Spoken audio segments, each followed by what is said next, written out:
Yan.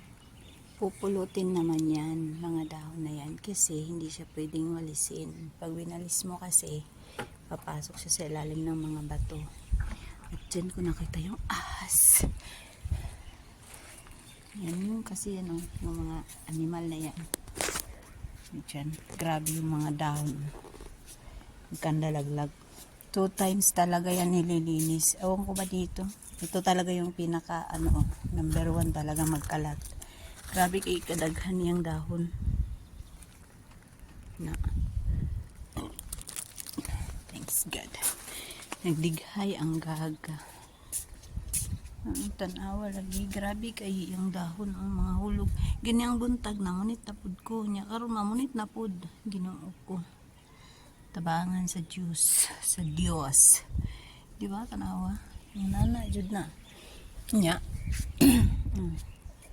Mga anak kalawak ang ako limpyuhan. Diri ra nga side.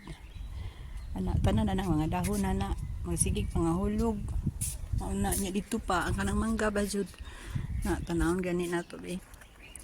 Na mga dahon dara ana mga hulog jud taman.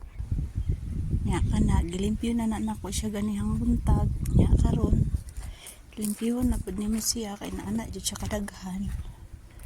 Anong kinahanglan jud siya 2 times limpyuhon kay grabe kay ang mga dahon.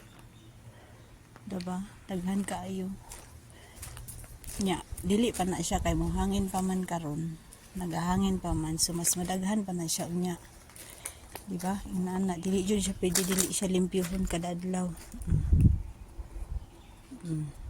Anak kadaghan.